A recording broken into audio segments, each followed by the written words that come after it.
From things in the air to new things for our bodies, join me as we explore 2050.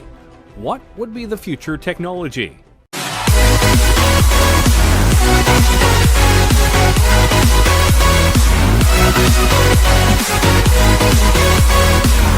We are in the year 2020, and if we're being honest with ourselves, technology is incredibly advanced, and we're making strides that can push things even farther. We have cars that are much safer than they've been in the past decade, and we're even making fully electric cars that can help save the planet. There are even plans for self-driving cars and even self-driving Ubers that make the future of transportation very exciting. And that's just one technology that we're growing at a fast rate. What about all the others that are out there? What will technology be as we get closer and closer to 2050? Let's start with one that well and truly could happen very soon. Drones.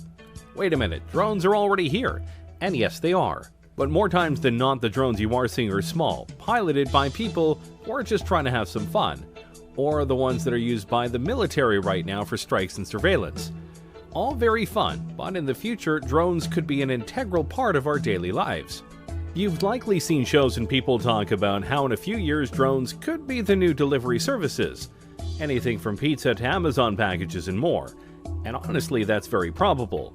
Drones right now can be incredibly sophisticated, and some TV shows actually use them for sweeping and aerial shots as they film. It's very cool, but to do deliveries, they'd have to be a little bit more programmed, as human error no doubt would be a very big buzzkill. Not that it's impossible right now, it's more of a question of numbers, logistics, costs, and making sure that the deliveries themselves are done in a methodical and careful manner. After all, it's bad enough when delivery people don't care enough about our packages and they just throw them onto the porch and potentially break stuff. The last thing we need is that to happen with drones. But by 2050, we may not only have drones delivering our packages, we might be looking up at the sky and seeing drones flying all over with incredible speeds and accuracy. And they potentially could be all run by AI. The potential is there, and by that point, various upgrades to drones and their programming will no doubt make them all the more efficient, durable, and quick. And potentially, they could go beyond basic deliveries for people and do emergency work. Imagine a drone taking a vital piece of medical material to a hospital to ensure it doesn't get stuck in traffic, or helping watch over an important convoy to let people know on the ground if there's trouble. There are many ways that drones could affect our world. The only question is, will we let them by 2050? Let's keep going with transportation, shall we? Right now, one of the biggest ways to get around the countries we live in are trains. Trains ferry people and all sorts of cargo around in an efficient and reliable manner, which is why they've been in use for hundreds of years. But if we're being honest here, while trains are efficient and reliable in certain ways, they aren't exactly fast, especially when it comes to passenger and freight trains. They can take a long time to get to their destination, and at times, it's more logical to take other modes of transportation, which is why companies are making special kinds of trains that can go much faster. You know of the magnetic trains of Japan, no doubt, but others like the Virgin Hyperloop are trying to push things even farther. Passengers or cargo are loaded into the Hyperloop vehicle and accelerate gradually via electric propulsion through a low-pressure tube. The vehicle floats above the track using magnetic levitation and glides at airline speeds for long distances due to ultra-low aerodynamic drag. Science fiction? Hardly. In fact, the first vehicle of the Hyperloop has already been tested and proven, and some larger tests are being scheduled for the next few years. And if this works, traveling across the country will be much faster. How much faster? The Hyperloop aims to send people shooting across the tubes that they make at a rate of about 600 miles per hour. Which means if they were able to do this across the entire United States from east to west, or vice versa, you could travel across the whole country in about 5 hours, give or take. Considering it would take much longer for a regular train ride or car ride, that's a big improvement. And they're planning to do this with not just people but cargo. Imagine being able to ship something in the morning on the west coast to the east coast and know it will get there before the day ends. That is quite impressive. Plus, the tubes would be built underground as to not disturb wildlife, and they will go and make it in a way where there are no carbon emissions. So they're fast, they're reliable, and they won't harm the planet, Seems like a win all around. Of course, you do have to wonder what it would be like to be on a 600-mile-per-hour train thing, but hey, we'll just find out soon. And by 2050, this could be one of the main modes of transportation around the world.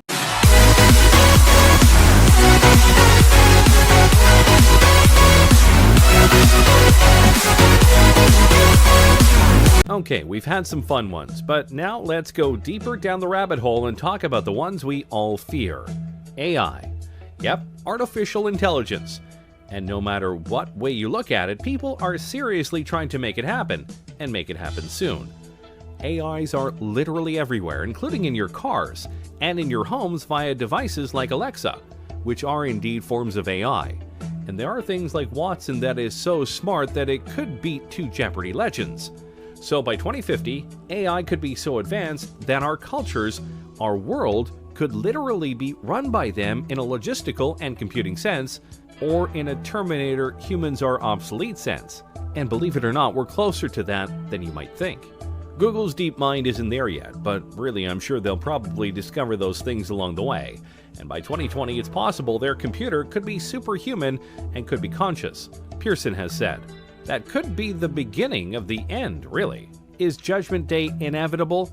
Maybe, maybe not. It just depends on how far we go with AI and how much we're able to control it, or if we can't fully control it once they reach certain levels of intelligence. Of course, for all of our worries about AI, there is a chance it could be all fine. Imagine if the lighter side of sci-fi comes through in regards to AI, and we get a bright future powered by AI. Think about it.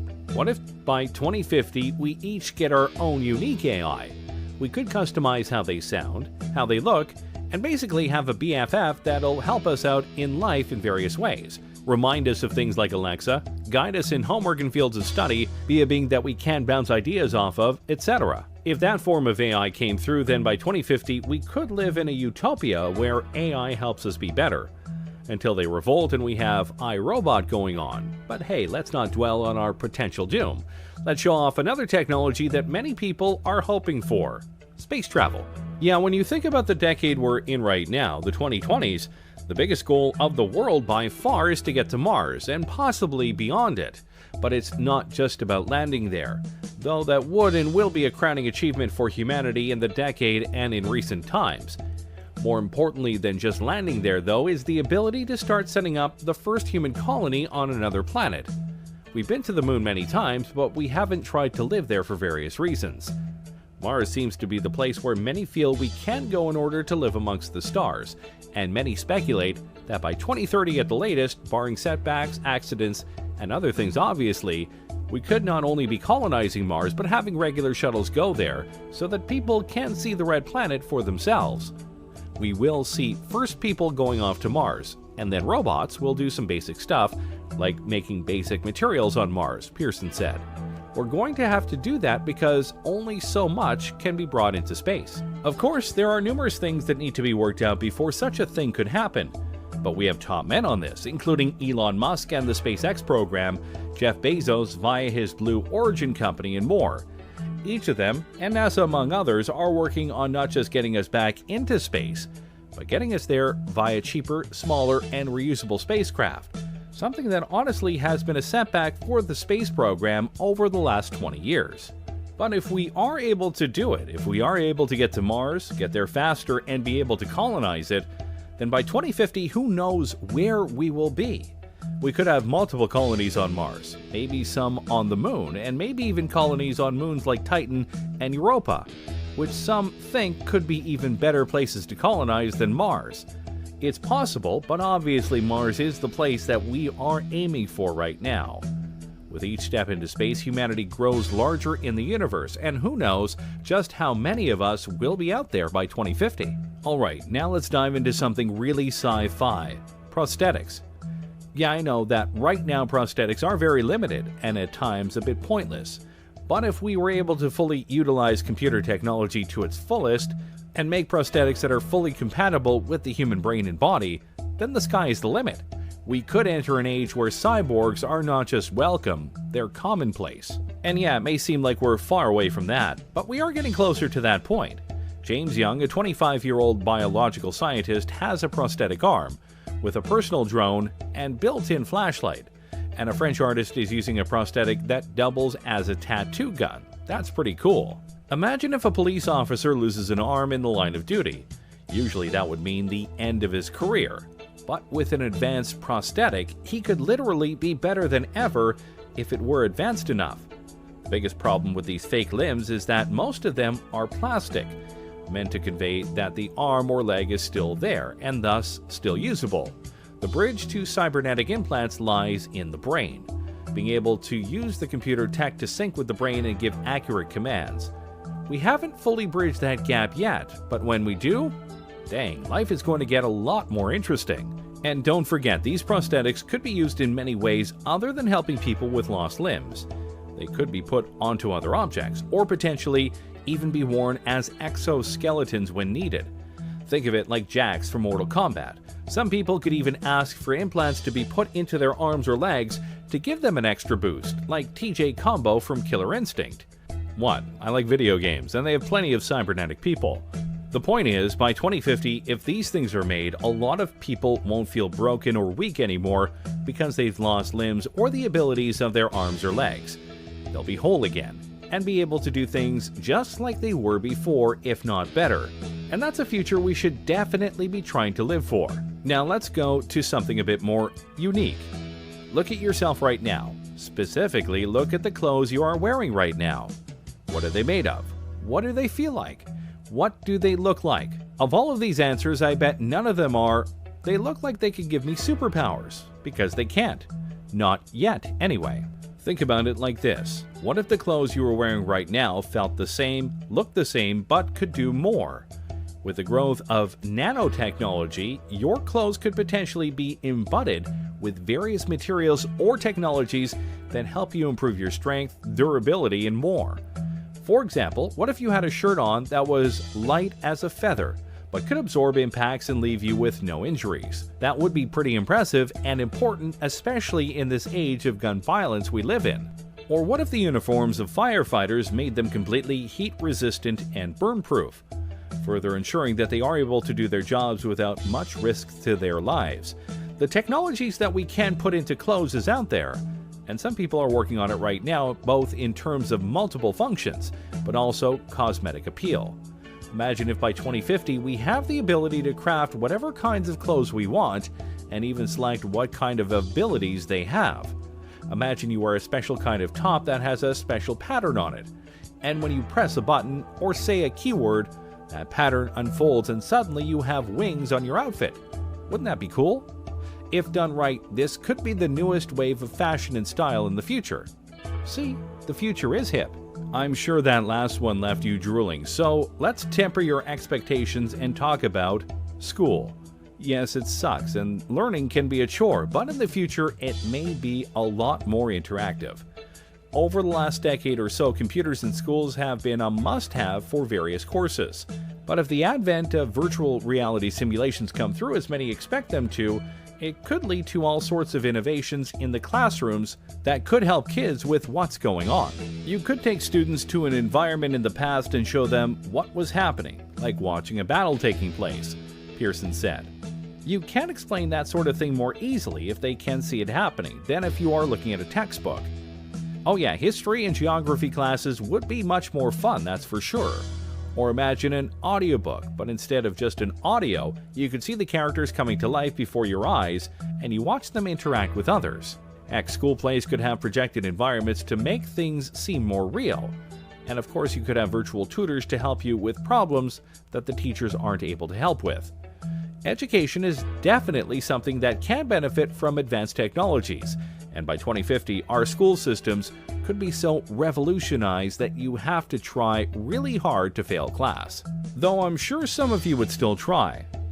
Finally, let's talk about something that I'm sure you'll be horrified to hear. In the future, you likely won't need a phone. I know you're stunned, but think about it. Right now, smartphones are becoming more and more advanced every single year. New features, new programs, etc. But by 2050, your phone won't likely need to exist because you'll have access to it and more via something else. What exactly? That depends on the technology. But for this example, let's imagine a wrist gauntlet. Instead of typing up a number, you simply have to say "call mom," but obviously the Gauntlet could do much more than that. It'll likely have a holographic screen that you can use to look up information on a much bigger keyboard. And depending on what sci-fi future you believe will have, it'll have things that can scan objects, detect dangers, warn you about upcoming problems, and may even have an AI companion. So yeah, your phones are important right now, but in the future, more than likely not.